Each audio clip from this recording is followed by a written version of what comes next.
Quels sont les points communs au sein de chaque liste? Alors, dans ce qui concerne la liste 1, Today We Live, dans la gueule de la bête, article 353 du Code pénal et le confident, les thèmes communs sont premièrement la responsabilité individuelle et collective. C'est l'idée que les gens ne sont ni bons ni tous méchants. En fait, il y a un mélange entre les deux et ce n'est pas nécessairement ceux qu'on croit être méchants qui sont réellement méchants et inversement. Il y a des gens qui peuvent être bons et pourtant qui vont commettre des cruautés. C'est par exemple la phrase qui est en exergue, donc c'est le début du livre, dans La gueule de la bête. Vous avez donc la phrase en exergue, c'est ici, de Hannah Arendt. Il n'est nullement nécessaire d'avoir un cœur mauvais, phénomène assez rare pour causer de grands maux, qui veut dire en fait que n'importe qui peut commettre des atrocités si à un moment donné il arrête de réfléchir, il arrête de penser. Et donc c'est un sujet que l'on voit dans les 4 livres. Par exemple, dans Today We Live, finalement, on a Matthias qui est un soldat SS qui va essayer de commettre le moins de douleur possible aux autres, qui essaye d'éviter de tuer à partir du moment où il rencontre René. En revanche, on a des soldats américains qui ont commis des violences. On a Dan, qui est un soldat américain. Honnêtement, s'il était né en Allemagne, c'est clair qu'il serait devenu un SS extrêmement sadique. Il est juste du côté des bons et du coup, il croit qu'il est bon. Dans l'article 353 du Code pénal, il y a aussi cette question du bien et du mal. Est-ce qu'on peut faire la justice soi-même ou pas? Par exemple, finalement, qui peut commettre, qui finalement va vraiment commettre un crime? Est-ce que c'est Kermer qui balance Lazenek par-dessus le bateau ou est-ce que c'est Lazenek qui en soi ne tue directement personne mais qui est quand même le responsable du suicide du maire, qui est responsable de la faillite de plus centaines de personnes?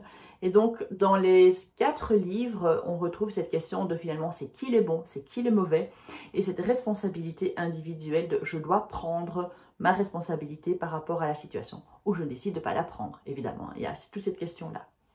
Le deuxième thème assez commun aux 4 livres, bien sûr, ce sont les relations familiales qu'il y a entre les gens. On l'a aussi bien dans l'article 353 du Code pénal, dans les relations père-fils.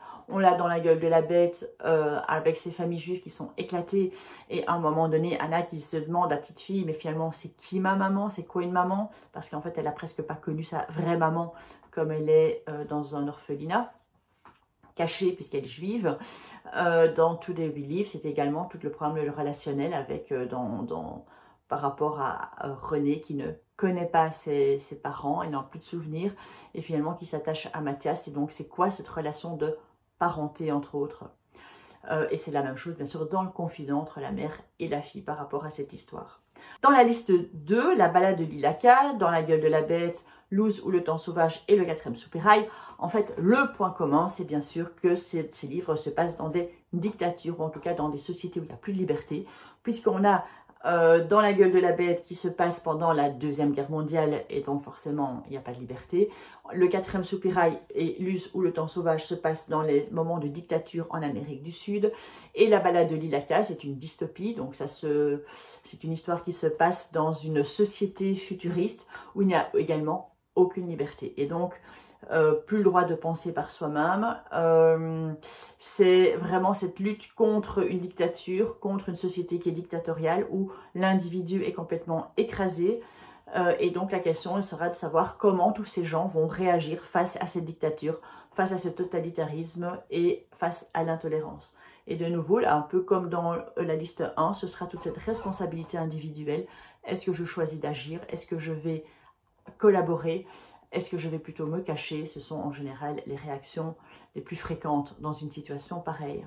La liste 2 parle également, c'est de la recherche d'identité par rapport à leur passé. Donc par exemple dans La balade de Lilaka, Lila, elle se demande qui elle est. Elle était arrachée à sa maman qui la torturait. Donc c'est tout un process pour retrouver qui elle est.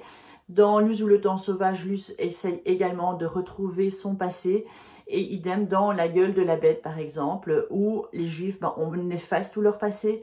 Et donc de se dire, mais finalement, qui je suis? Et ses enfants, par exemple, Anna, elle n'a plus de souvenirs, finalement, de ses parents, de dire, mais qui est sa mère? Donc on en a déjà parlé. On a également les effets du traumatisme et du passé, puisque chacun de ces personnages a vécu dans des sociétés ou vit dans des sociétés dictatoriales. Et donc forcément, on a des sociétés qui sont extrêmement traumatisantes, puisque tout le monde a peur pour sa vie, hein, c'est vraiment une question de survie, ou pour ceux qui vont essayer de retrouver après leur passé, eh bien de se rendre compte que c'est vivre dans une société comme ça laisse des traces, que l'on ait été collaborateur ou que l'on ait été du côté, on va dire, des héros ou des résistants, ça laisse une trace profonde, et des 4 livres en parlent également. La liste 3, la balade de Lilaka à nouveau, ce qu'il advint du sauvage blanc, l'été sans retour, et certains n'avaient même jamais vu la mer. Un des points communs, c'est la perte d'identité, et c'est la quête de soi. Donc, dans la balade de Lilaka, elle ne sait pas qui elle est, puisqu'elle a été retirée à sa maman, et donc c'est essayer de retrouver qui elle est, c'est ce parcours initiatique de quête de dire, mais qui je suis, d'où je viens. Ce qu'il advient du sauvage blanc aussi, puisqu'on a Narcisse, qui a été abandonné sur une île au 19e siècle, il a dû s'adapter aux indigènes, il a fait le choix de complètement oublier son passé pour pouvoir survivre. Et puis ensuite, un chapitre sur 2, en fait, il se retrouve de nouveau en Europe, en France, et c'est toute la question de se dire, est-ce qu'il veut retrouver ou pas son passé, qui il est, et donc essayer de se rappeler de son identité propre, déjà simplement au départ son prénom, Narcisse, puisqu'il ne savait plus comment il s'appelait.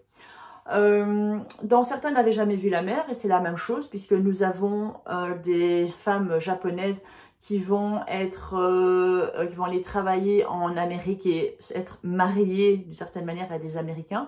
On découvre là d'ailleurs un sujet de société qui est qui est vraiment tabou et qui n'est pas connu. Et donc ce sont toutes ces femmes qui ont perdu leur identité culturelle, qui doivent s'adapter à une nouvelle société et qui vivent vraiment comme des parias. Et donc c'est cette perte d'identité dont on va aussi parler dans ce livre.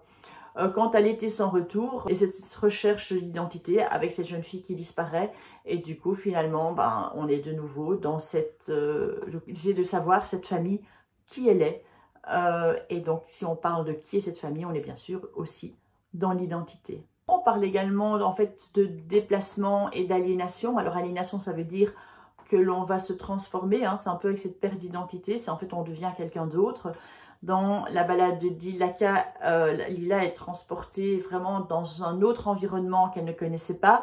Dans l'été sans retour, il y a également un changement extrêmement profond chez les habitants quand il y a la jeune fille qui disparaît, avec ces médias qui viennent, qui envahissent tout le village. Et donc, il y a une certaine aliénation qui se fait. Et du coup, même aussi pour le village, en fait, cette perte d'identité, puisqu'en fait, ils sont tellement sous les feux des projecteurs des différents journalistes, des radios, etc., que finalement, ils oublient un peu qui ils sont. Et dans certains n'avaient jamais vu la mer, c'est la même chose. Il y a ce déplacement, puisque c'est japonaises qui viennent aux États-Unis, qui sont dans cette autre société. Et donc, il y a toute cette idée où les gens ne savent finalement plus qui ils sont. Et donc, ça, c'est cette annihilation. Oui, dans ce qu'il advint du sauvage blanc, c'est la même chose, hein. Il y a un déplacement bien sûr aussi géographique, puisque Narcisse se retrouve en Australie, il perd tous ses repères culturels, il se retrouve dans un environnement très hostile où il va devoir survivre. Et donc finalement, c'est l'histoire de ces 4 histoires, c'est ce déplacement dans un autre lieu, dans une autre type de société avec de nouveaux repères, où il faut aussi adapter, donc on perd son identité, on est aliéné, donc on devient autre, c'est ce que ça veut dire, puisque pour pouvoir survivre, on va devoir devenir autre. Et alors, il y a aussi, bien sûr, pour les 4, c'est l'impact du contexte historique, puisque dans l'été sans retour, principalement, puisque dans ce qu'il advint du sauvage blanc, on parle très fort du 19e siècle. C'est une histoire qui n'aurait pas vraiment pu être écrite au 20e siècle, parce qu'il n'y a pas toute cette idée de l'homme blanc supérieur par rapport aux indigènes dans les propos qui sont tenus, donc c'est typique du contexte historique. C'est la même chose aussi pour le livre, que certains n'avaient jamais vu la mer, ces japonaises, qui viennent aux États-Unis, qui vont déjà devoir vivre comme des parias dans une société dont ils ne connaissent pas du tout les codes, puisque le Japon et les États-Unis n'ont pas du tout les mêmes repères sociaux. Et puis vous avez la Deuxième Guerre mondiale qui arrive, le Japon qui se met aux côtés de l'Allemagne, qui attaque les États-Unis, et donc ces femmes qui vont être mises dans des camps de travail, et presque pas des camps de concentration, mais vraiment dans des conditions ignobles. Et donc c'est un impact, un contexte historique est vraiment extrêmement important. Et la balade de Lilaka, c'est une dystopie, donc c'est dans le futur. Et là aussi, donc ce contexte historique et cet impact de la société sur l'individu c'est un sujet qui est fort traité dans les 3 livres, ainsi que d'une certaine manière dans L'été sans retour, où là c'est l'impact de notre société médiatique qui a un impact sur le village. Dans la liste 4, L'été sans retour, la balade de Lilaka, s'adapter et les loyautés, eh bien c'est surtout d'abord les liens familiaux. Alors ces liens familiaux sont super importants. Dans L'été sans retour, c'est cette jeune fille qui disparaît et donc c'est cette famille qui se pose plein de questions et finalement des secrets de famille qui vont apparaître, tous ces non-dits qui vont apparaître. Donc là, clairement, dans les liens familiaux et les tensions et tout ce qui est dans le non-dit. Dans la balade de Lilaka, c'est également ces liens familiaux entre la mère et la fille, avec Lila et sa maman, elle est retirée de sa maman. Et donc, elle est torturée d'ailleurs par sa maman, c'est pour ça qu'elle est aussi retirée de sa famille. Dans s'adapter, c'est la naissance d'un enfant handicapé qui va complètement chambouler l'organisation familiale. Et comme ça se passe malheureusement souvent, c'est que dans un enfant qui est fortement handicapé, ça va impacter les autres, puisqu'on va vraiment, les parents vont souvent s'occuper beaucoup plus de l'enfant handicapé, et donc les autres enfants qui se sentent complètement relégués. Et donc c'est toute la question de comment vivre finalement avec cette nouvelle relation familiale où certains enfants qui avaient l'attention des parents, maintenant n'en ont plus beaucoup puisque c'est l'enfant handicapé qui prend toute l'attention.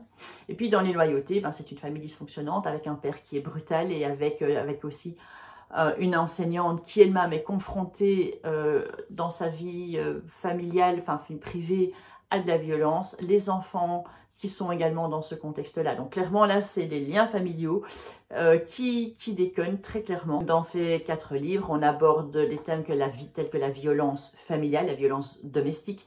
On parle également de l'abus d'alcool, la dépression et la difficulté à l'adolescence. L'adolescence qui n'est déjà pas nécessairement simple, mais dans une famille qui est dysfonctionnante, comme dans les loyautés ou bien dans s'adapter. L'été sans retour, où il y a Chiara qui va finalement fuir, elle disparaît et clairement on se rend compte qu'il y avait des choses qui n'étaient pas nettes dans la famille. Donc à l'adolescence, pof, elle décide de... En tout cas, il y a quelque chose qui se passe. Idem dans la balade de Lilaka. Donc voilà, ça ce sont les thèmes principaux de la liste 4 qui fait qu'ils les sont regroupés comme cela. Voilà, j'espère que ça t'aide un peu pour pouvoir parler de ces sujets. Donc effectivement, à l'examen oral, tu vas devoir parler, si tu choisis une liste, tu vas devoir expliquer pourquoi tu as choisi cette liste-là. Et une des questions, ce sera, c'est quel est le point commun des livres de la liste. Et donc ceci peut te permettre de pouvoir déjà préparer ta réponse, j'espère. En tout cas, bon travail!